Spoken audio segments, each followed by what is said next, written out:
We're tracking more rounds of showers and thunder for tonight, which could lead to some localized high water. Weather alert remains in effect, and I'll break down what you need to know coming up. While the streets are closed, the barricades are up, and the riders are making their final preparations tonight. The Pro Road National Championships are ready to roll out. We're live with a look at what's ahead for those races. This is your News on 8 at 5.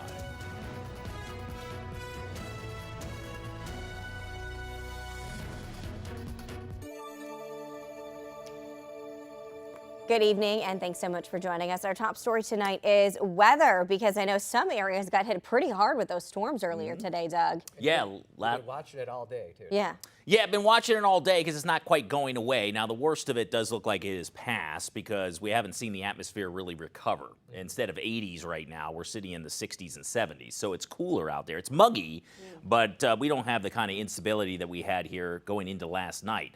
And last night, yeah, it was definitely rough in some spots. Pike County, Ohio.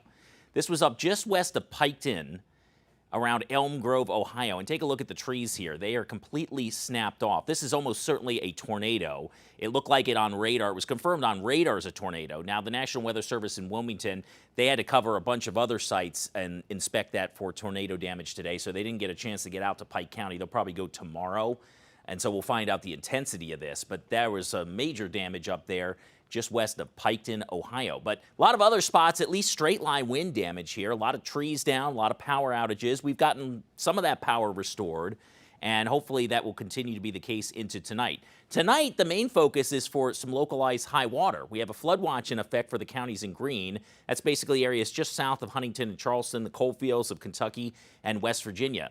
We have a flood warning in effect for Vinton County, where several inches of rain fell, so the water is still piling up there a little bit here, still covering the roads in some spots. A lot of us have gotten a bit of a break. The problem is we've got some more showers lined up to our west. So we've got some showers crossing through Williamson and Logan, and more showers and storms over east central Kentucky. And I think those are going to be aimed their way into Charleston here a little later on this evening. So if you're heading to the criterium races, bring the rain gear. I do think there's going to be some showers, hopefully no thunder and lightning, but some damp weather through midnight before we start to dry out towards dawn tomorrow with much better weather. And we'll have your full forecast ahead in just a bit. Thank you, Doug. And thousands of people are still dealing with the aftermath of this morning's storms as crews work to restore power across the region. Strong thunderstorms raced across West Virginia earlier today, toppling trees, bringing down power lines, and leaving thousands in the dark. Appalachian Power says outage peaked at about 16,000 customers this morning. Mason, Mingo, and Raleigh counties were among the hardest hit, but damage reports stretched across West Virginia, eastern Kentucky, and southwest Ohio. Utility crews are now working to restore service with extra help on the way from out of state. This storm system is very widespread, so it's come through West Virginia this morning and it continues to move east as the day goes on. But we do have mutual assistance crews coming in from out of state to help us with storm restoration efforts, and they'll be heading to heavily impacted areas to assist in those efforts. And while there were reports of a likely tornado damage in Pike County, Ohio, most of the damage appears to have come from strong winds. Trees were knocked down in several areas, including Jackson County's Cedar Lakes. And with more storms possible, forecasters urge people to stay alert for changing weather conditions. And we are learning more about last night's deadly crash in Charleston. Police say around 6 p.m. a Charleston fire SUV was heading down Lee Street West with their emergency lights and sirens on. When they got to the Ohio Avenue intersection, they hit a Toyota Camry driven by 82-year-old Glenda Woodson. Now, both of the drivers were taken to the hospital where Woodson later died. The crash is still under investigation. Police are asking for anyone who might have seen the crash to contact them if they have more information.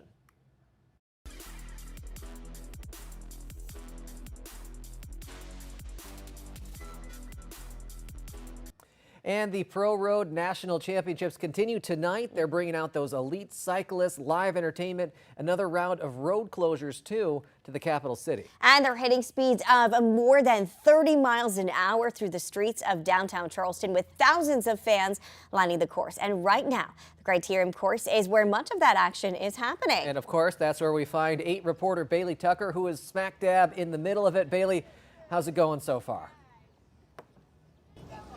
Yeah, guys, so right now there's a lot of people just flocking down to this area so they can get a good seat for the criterium race. It doesn't start until 6:30, but that doesn't mean that there's nothing going on down here. I'm going to have my photographer pan over it a little bit here.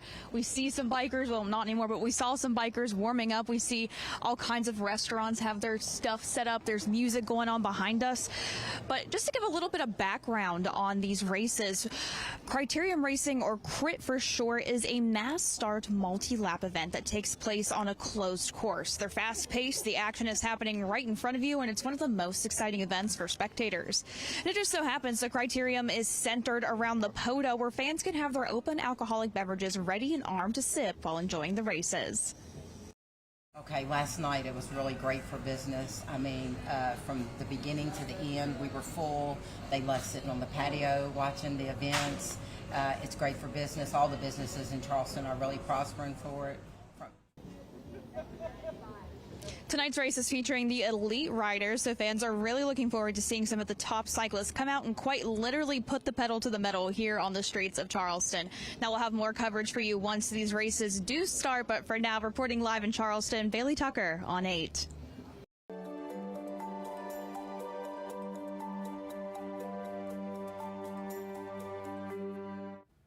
And this summer, you can help feed a child in need. Sinclair Cares is partnering with Feeding America to support families who are facing hunger. Just scan that QR code you see there on your screen. Every dollar donated can help provide at least 10 meals. So to donate or to get involved, visit sinclaircares.com. The fighting may have stopped, but the biggest questions about Iran remain unanswered. I'm national correspondent Kayla Gaskins in Washington with a closer look at what's in the new U.S.-Iran agreement and what's still left on the table. Well, the Trump administration is calling its new agreement with Iran a major breakthrough after days of tension and diplomatic negotiations. And supporters say the deal could actually bring the region some longer-term stability. But as Kayla Gaskins reports, many of the toughest issues remain unsolved, including questions about Iran's nuclear program and future enforcement. You really have a win-win situation for the United States of America. After days of intense diplomacy, the United States and Iran have agreed to a framework designed to stop the fighting and create a path forward to a broader agreement. They have a new group of leaders that I think is actually, I think they're smarter. I think they're very smart. President Trump announced the deal Thursday morning, calling it a major step towards stability in the region. The agreement includes an immediate ceasefire between the U.S. and Iran, the reopening of the Strait of Hormuz to commercial shipping, and limited sanctions relief. Iran also reaffirmed it will not pursue nuclear weapons and agreed to freeze further advances in its nuclear program while negotiations continue. Iran was put in a position where they had to come to the table and undertake this. And what President Trump has been clear about from the beginning, and the War Department is clear about, is Iran cannot have a nuclear weapon. Full stop, cannot have a nuclear weapon. But many of the most contentious issues remain unresolved. There is no final agreement on Iran's nuclear program, no detailed inspection or verification system to ensure compliance, and no restrictions on Iran's ballistic missile program. They would have to get a lot of money in order to rebuild their nuclear program, and we have them in an economic chokehold right now that we're not going to release until they fundamentally change their behavior. The agreement also leaves unanswered questions about Iran's relationships with regional proxy groups throughout the Middle East. For now, the deal appears to be less of a permanent peace agreement and more of a pause in the conflict, designed to reduce tensions while negotiations attempt to tackle the harder issues still dividing both sides. We're going to get to a good place. We're already at a good place. It's just a question of whether we can really get the icing on the top of fundamentally transforming Iran's relationship with the world. The memorandum also creates a 60-day window for both sides to try to reach a more comprehensive agreement. President Trump added the 60 days is not a strict timeline. In Washington, I'm Kayla Gaskins. And we want to hear from you. Do you think President Trump will convince Iran to abandon its nuclear weapons program? To answer that question, just open your camera on your phone, scan the QR code, and vote on our website. We'll have those results for you tomorrow on 8 News at noon. And you know, your average weather app can't tell you why this pattern keeps repeating itself, but our Storm Team Chief Meteorologist Doug Harlow will. He's got your full forecast after the break.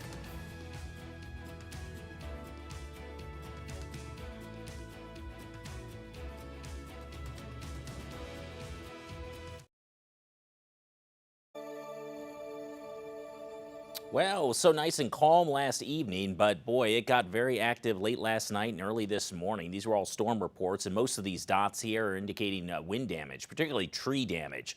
A lot of trees down, and there were a couple spots that were sort of hot spots here, one of which was in northern Mingo County into Logan County here. Chief State Logan Park that actually had a lot of trees down there, northern parts of Mingo County as well. Also up in Jackson County through Roane County and into Braxton County, you had a lot of trees down between Gasaway and Sutton, and then over towards Jackson County, Ohio. A lot of trees down. That was the cell that came out of Pike County, Ohio, which likely produced a tornado there just west of Piketon around the Elm Grove area earlier last night, right around 4:30 in the morning. So a lot of damage. I don't think we're going to have anything like that for tonight. The concern now is for some localized high water, just because of the downpours, although even that seems to be behaving itself reasonably well. I think the biggest concern is just if you're going to be out and about, it's going to be wet at times. We've got some more showers on the increase back toward I-75, which are rolling east. So a lot of spots near and north of I-64 have had a decent break. In fact, a little sun's even trying to peek out in Charleston. But don't let that fool you. We're tracking this band of showers here near and south of Lexington. One good thing is that these lightning strikes as they approach West Liberty starting to fade a little bit because we don't want the lightning for the criterium races. If we have to deal with a little rain, all right, might be a little bit damp out there. And I do think some of these showers are kind of angling their way up toward the Kanawha Valley here over the next couple of hours. So by 6, 7 o'clock, we may have some raindrops to contend with there. And that chance will continue through the remainder of this evening. But in general, a lot of this activity kind of working into a worked over atmosphere. All the storms from earlier today and the cloud cover, the lack of sun, kind of keeping things in check. So the greater instability now seems to be more down towards Tennessee and southwestern Virginia. That's where the stronger storms are tending to be. There's the front, though. We need to get this through before we can sound the all clear. And so we're starting to see these showers pooling ahead of that front, and this activity is kind of getting yanked a little bit further to the north. So all this is going to kind of converge on us through the remainder of the evening. But overnight, the front's going to push south. That's our weather for tomorrow. Yeah, looking very, very nice out there. So once we get by tonight, we're going to be in good shape here for tomorrow. Of course, the races will continue, the road races, and we've got live on the levee, rolls on the river, and everything is going to be looking fantastic. So the rain forecast, this has trended down. Earlier today, they were suggesting some heavier amounts through the coal fields. Still, you know, this latest forecast model suggests maybe the Beckley area down toward Bluefield could get an inch or more. So some localized high water. I think the greater concern might be right near the Virginia border, though, and points on down to the south. So we need some rain in those areas because the drought monitor is still suggesting moderate to severe drought in a lot of those locations here across the southern half of the viewing area. But we don't want to get too much too quickly. But with temperatures 60s and 70s, some of the warmest readings are in southeastern Ohio where it's been a little bit drier. But this is a worked over atmosphere. So this is not going to lead to an increase in storm activity. It's just going to be pre-existing showers that pass on through here for the remainder of the evening.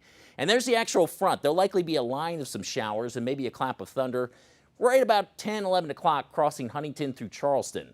So maybe during the award ceremony here, a little bit thereafter for the races, we'll have this little gusty shower that comes on through with the front. That will push to the south and to the east by dawn tomorrow. Some lingering clouds from Charleston east, maybe some fog out in the tri-state. But we burn that off. We got some sunshine. Looks great here at noon. 73 degrees, northwest wind, so the humidity is going to start to ease off, and we'll top out near 80 degrees in the afternoon. There's a weak system on Saturday. We may see increasing clouds and a spotty shower or thunder shower in the afternoon, but it doesn't look like much coverage. So I think the North-South Football Classic is looking great. 82 degrees, certainly could be a whole lot hotter. We're not going to have to contend with too much heat this weekend. Sunday will get warmer. And then, now here comes the next system. Late Sunday night, and I'm talking well after midnight again. Early Monday morning, we may go through this again with some bumpy weather, some showers and storms likely to start next week, and then it looks a little calmer after that. Doug, thank you so much. And whether you're watching the bike races or dealing with road closures, the WCHS Storm Team weather app can help you stay prepared with breaking weather alerts and up-to-the-minute forecast. You can find it all in the App Store or on Google Play. And what started as a radio show in Charleston has become a national institution. In this week's Amazing America, we take a closer look at Mountain Stage's 40-plus years of success and the impact it's had across the country.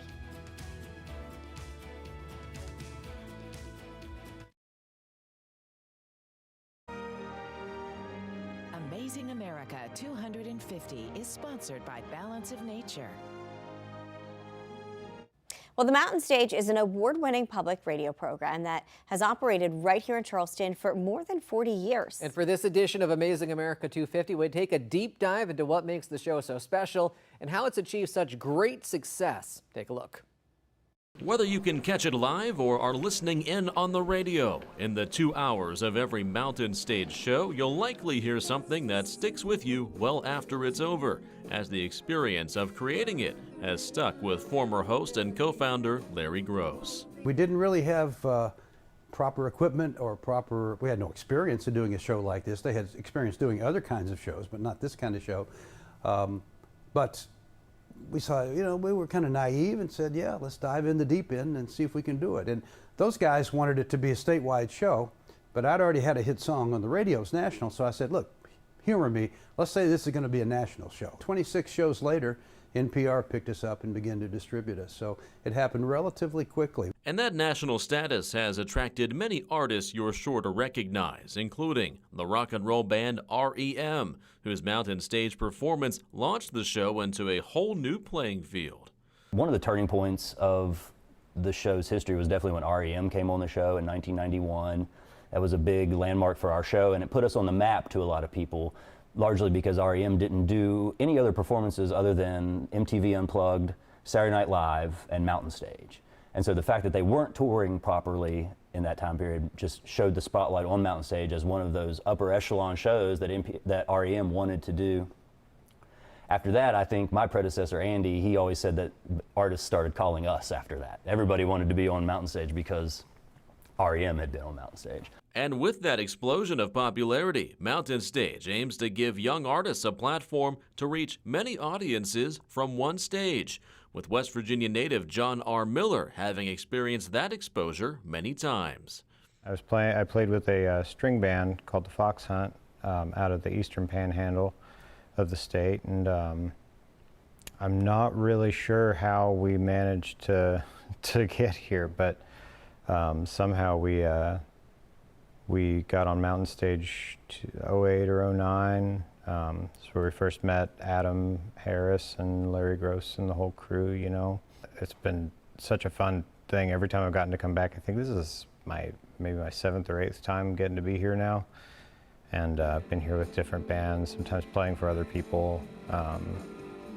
But it's just always, it feels like home now, getting to come here. And I'm just so grateful that it's still going strong these days, And besides the artists featured on the show, the band on stage for each performance also has an impressive list of local celebrities, including jazz pianist Bob Thompson. I was fortunate enough to be on the pilot show, and then I was also on the first show with my trio. And then for many years I was a guest occasionally. But then in 91, the piano player was gone, and they asked me if I would fill in for a bit. So I'm still here since 1991. That's how long I've been on the show as a regular. And of course, you can't talk about Mountain Stage without talking about two-time Grammy Award winner Kathy Mattea, who has taken over the reins as host after years of performing and guest hosting. There's all the stereotypical hillbilly, backwoods impressions that people have around the country. Mountain Stage to me is about what the heart of West Virginia is about. Great music, wide-ranging tastes, great art. Like, one of the things I love about coming back to Charleston is just all the public art there is in this town and how they support art and artists of all kinds. It's been interesting to step into the hosting position because people come through and they're like, oh, we love this show. We love the way you treat people. We love the way you do your job. We love the way it feels. It feels like coming home. This world is turning round, a simple song.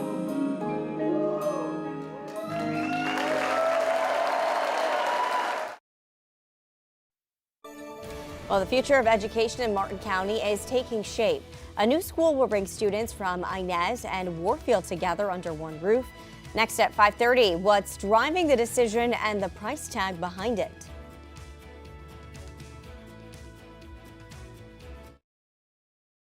Your news News on 8 at 5:30.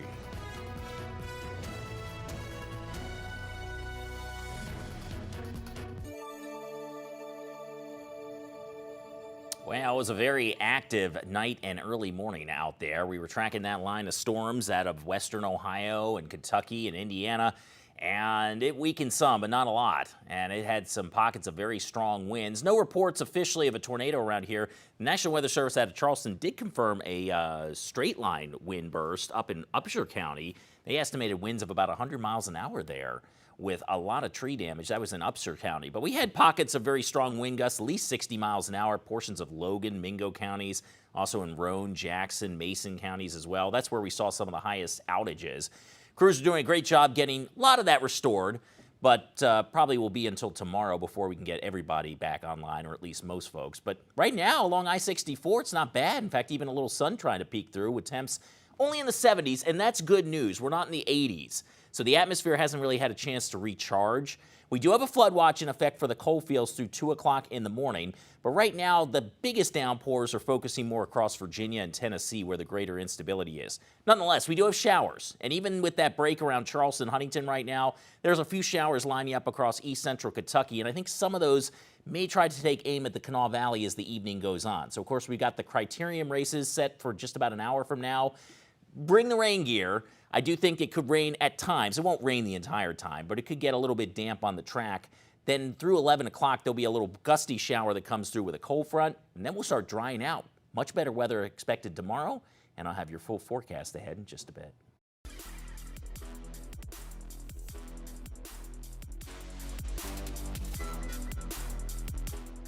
Well, some of the nation's fastest cyclists are about to take over the streets of Charleston yet again. And it's day 3 of the Pro Road National Championships to get underway tonight with the women's criterium at 6:30, and the men's race is happening at 8 p.m. Now, downtown is expected to be filled with racers, fans, and of course, plenty of energy. Speaking of which, Ashley Sinclair is live along the course tonight. And Ashley, what are you seeing out there right now as the competition's getting ready to get going? Well, hi, Jacob and Gina. So I'm right here on the starting line, but also the finish line, of course, here in downtown Charleston. And we just saw a few racers pass by. So obviously they're just warming up from that race that is going to be beginning around 6 p.m. Again, the women first, and then the men's coming in around 8 p.m. But again, so far, there's just people setting up, getting ready for the big race day. You can again see the starting and the finish line. We have a countdown again for the hour that it will be beginning. You just see, a bunch of the stands being set up, just people kind of hanging out, and of course, just a few pedestrian bikers. Why not just kind of bike through, kind of get a glimpse of what you could be doing one day. But a lot of energy just so far with these bikers, very locked in and focused on the race again, specifically the women that's going to be kicking off again around 6:30. So we have, of course, the award ceremony just south here, or just below me. And again, it's beautiful right now. Again, as Doug said, just bring those umbrellas just in case. We could be seeing again some rain coming in later, but for now it's nice outside, not too humid. Again, people are just kind of setting up, getting ready for that big race just happening in less than an hour. But all more details on that race coming up, and I'm going to send it to you guys back in the studio. Ashley, thank you so much. And the race is about to shift into high gear in downtown Charleston. We'll be tracking every turn of that action for you. And for the very latest updates, traffic alerts, and complete coverage, just head over to WCHSTV.com and follow us on our social media pages. All right, so what do you do when 2 schools are more than 40 years old and the student numbers just keep dropping? Well, Martin County leaders say the answer is a brand new elementary school. Our Gil McClanahan takes us to the construction site of the district's biggest project in years. The sounds of construction echo from land next to Martin County High School. The nearly 150-acre tract of land will be the future home of Martin County Elementary School. It's a consolidation of Inez and Warfield elementary schools. Why is this construction necessary? Well, we have both Inez and Warfield elementary schools are both over 40 years old, and it was just and we're getting smaller. Inez is getting smaller. It just makes sense, to have one. The price tag of the project is $33 million of state money. Superintendent of Martin County Schools Larry James says the district's portion is $500,000. He said the district initially received $12 million in state funds to renovate Inez Elementary, but officials thought if they could get more money, Warfield Elementary could be included in the project. 10 years ago, you could build an elementary school for, say, 12 million, 15 million. And it's like, okay, we get a little more. Okay, then, okay, we can combine, build a new school and combine 2 older schools. He says consolidating schools is a national trend to save districts money. The new Martin County Elementary School is expected to be finished by August of 2028. In Martin County, Kentucky, Gil McClanahan on 8. Thank you, Gil. And from building for the future to honoring the past, a Charleston restaurant that has served generations of families with its homemade spaghetti sauce and Italian favorites is now receiving one of the city's highest honors. Lenore's Spaghetti House was presented with a key to the city this week. The family-owned Italian restaurant has been serving customers since 1915, making it one of the oldest family-run dining establishments in West Virginia. Generations of families have stopped in for the restaurant's signature spaghetti and meatballs, lasagna, ravioli, and other Italian favorites. For the co-owners, who are also brothers, the honor is about more than just the restaurant. It's about being part of Charleston's history. We're celebrating 111 years this year, and it's hard to believe, but we were so glad to be part of the city and be part of a landmark with the city, so we totally, deeply appreciate the award, no doubt. And if you're new to the area, in town for the USA Cycling Championships, or just craving a plate of spaghetti, you still have time to grab dinner at Lenore's. Open tonight until 8 o'clock and tomorrow and Saturday, and they'll be open from 11 a.m. until about 8:30 p.m. Well, for some older adults, this may be their new best friend. Coming up, why officials are using animatronic dogs and cats to help older people stay connected.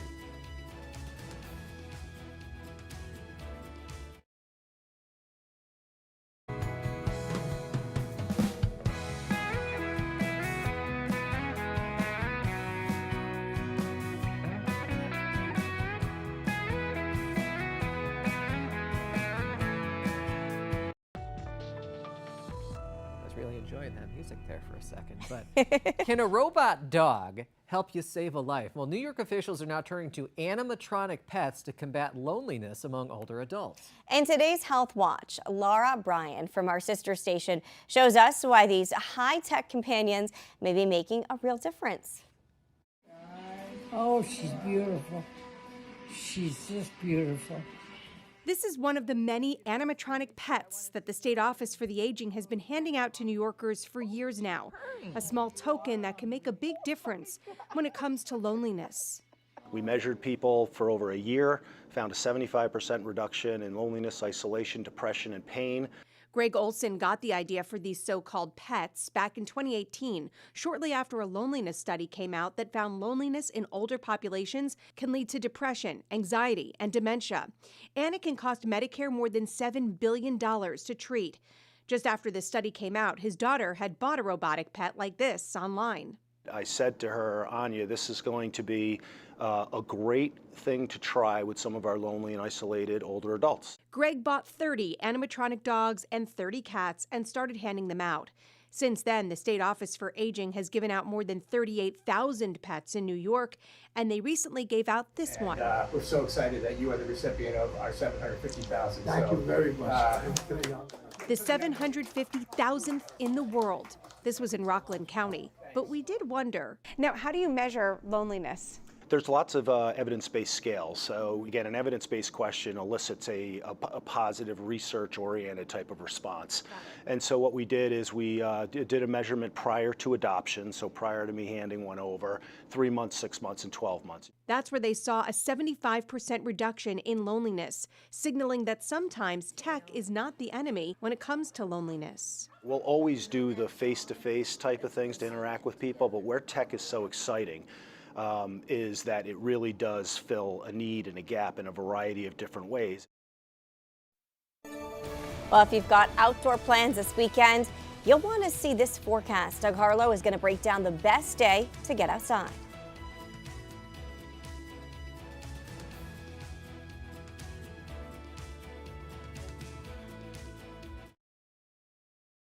Welcome back. So this Saturday's North-South All-Star Game is just 2 days away, and for many of the players, it's either the first step towards college football or their final game ever. Workouts started on Sunday will continue through tomorrow with the game in the South Charleston area on Saturday. The North-South game brings in players from all across the state, and there are a lot of interesting stories to follow here, too. Some of the players coming off injuries, using the showdown as a springboard to college football. Others know this will be their final time ever putting on the pads. And in between practices, the players got a chance to tour the Capitol complex. The North Bears and South Cardinals were also treated to lunch as well. And this is just one of many activities this week. Swimming Monday night, movies on Tuesday night, and of course, some bowling today. And don't forget, you can see the game live on our sister station, Nest, channel 125 on Optimum and WCHSTV.com, and of course, YouTube. We were talking with Mark Martin a little bit earlier about the bowling festivities. He's probably not going to make it out there for that today, but we're hoping that the weather will cooperate like it did for the races last night, Doug, right? Yeah, on Saturday, I think it's going to be fine. You know, June football, I mean, you could be playing in 100-degree weather, and we have had that game in 100-degree weather before. It won't be that bad, 80, 82 degrees in the afternoon. There may be a shower, a little thunder shower, nothing severe, but a couple spotty cells that may develop in the northern counties first and then drop south later in the day. But I think for the most part, the weather is looking fine. Certainly nothing like last night. And I think most of the road races are going to be in good shape tomorrow. Maybe a little damp early in the morning, maybe some patchy fog. But Saturday, Sunday looks good. I think the next round of storms Sunday would not come until well after midnight. So Sunday itself for Father's Day is looking good. The only little trickiness is tonight. Could be a couple passing showers for the elite criteriums. I think we're going to hold any thunder and lightning off, fortunately, but just bring the rain gear just on the safe side. Not going to have anything like this, like we had last night. This was Pike County, Ohio. These are pictures actually from Hannah Klein's father up there in Pike County, Ohio. This is Elm Grove, just west of Piketon. Look at the trees. See how they're snapped off like that?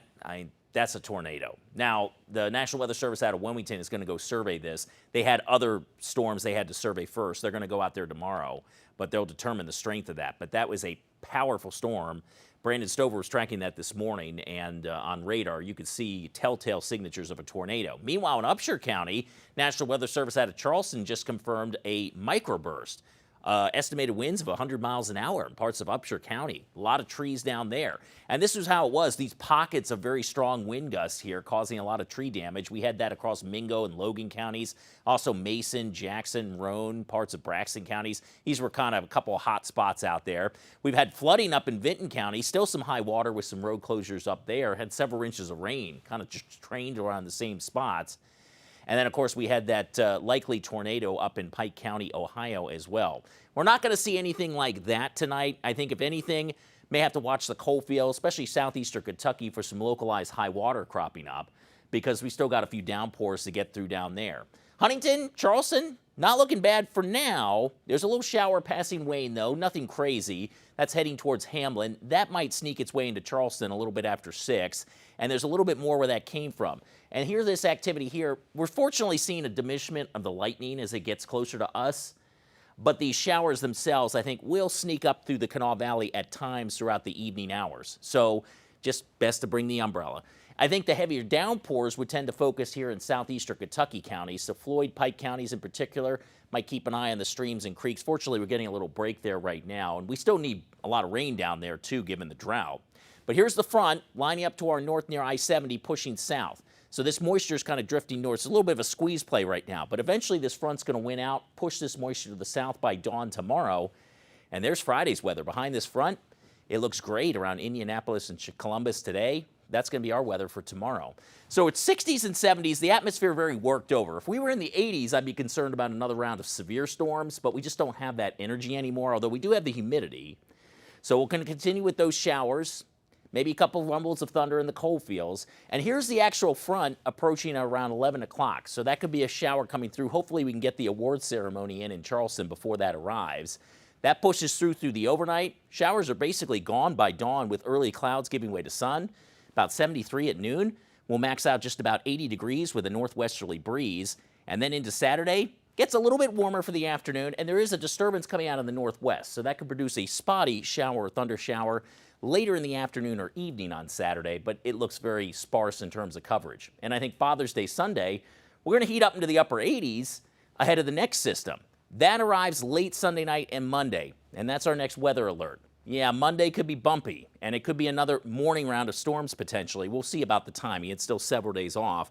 But just a heads up going into the weekend that going back to work on Monday, we could have some more showers and storms, maybe some high water to contend with here to start off next week. Once that system goes by, though, I think the weather will settle down with just some spotty shower chances Tuesday and Wednesday, and looking dry about a week from now next Thursday. Well, a new Project Runway trailer teases the return of supermodel Tyra Banks. It features her alongside the show's judges and a former winner who's returning as a mentor. Now, the fashion design series is entering its, get this, 22nd season. That can't be. Is that? I guess it's right. I mean, Right, yeah. That seems like a lot, though. it does. And Banks is the former host of America's Next Top Model. The new season of Runway will also feature the cast of Dancing with the Stars and the costume designer for The Devil Wears Prada, too. So let's just mix them all together at once. Yeah. Well, you know, from the runway to the hardwood, a project that has Knicks fans a-buzzin', Ben Stiller. I didn't know he could do this either, developing a documentary on the New York Knicks championship season. To paraphrase Shaq, I was unfamiliar with your game, Ben Stiller. Well, the actor and the superfan says he's thrilled to be part of the project, which is being made with A24 and HBO. The series will feature the never-before-seen footage and look back at the team's history. It's always interesting to see it play out in real life and then watch as they go through in a documentary like that. Well, I was just wondering, like, you're making this documentary. You're making on the assumption that they're going to finish the job. Yeah. Then they don't win. And then, like, What happens? you just scrap the whole thing, or you look back and be like, well, that was the year they almost got it. Yeah. Well, now we know what they did win, so, you know. And from a New York love story with basketball to a real-life Hollywood romance, actor Tom Holland confirms he and Spider-Man co-star Zendaya are, get this, married. Oh. He tells Esquire his family members were there for the ceremony, but the 30-year-old is not giving any further details. The confirmation comes after Zendaya's stylist said in March that the couple had tied the knot. So now we know. She's off the market. Congress getting into the arena with college athletics, and they're one step closer to national regulations for college sports. I'm Matt Gelka in Washington, and I'll explain coming up.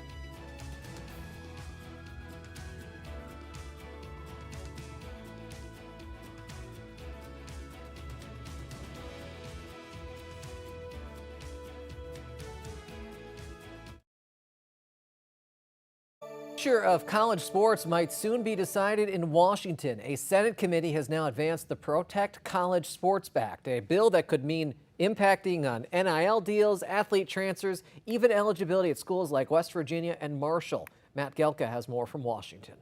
Is there any discussion? The Senate took a significant step towards regulating the landscape of college sports. The bipartisan Protect College Sports Act passed out of the Senate Commerce Committee Thursday. I know that some say that because college athletics is so popular, Congress should not get involved. But high television ratings or rabid fan bases do not prove that the system is healthy. It just proves that the product is worth saving. The saving Congress is looking to do centers around multiple complaints fans have had about college sports. They include limiting athlete transfers and college eligibility, capping name, image, and likeness deal money, and stopping coach poaching by other schools in season. The bill also wants to provide an antitrust exemption for the NCAA so that schools could pool their media rights money together. I would note that there are a total of 24 conferences across the country that are enthusiastically supporting this bill.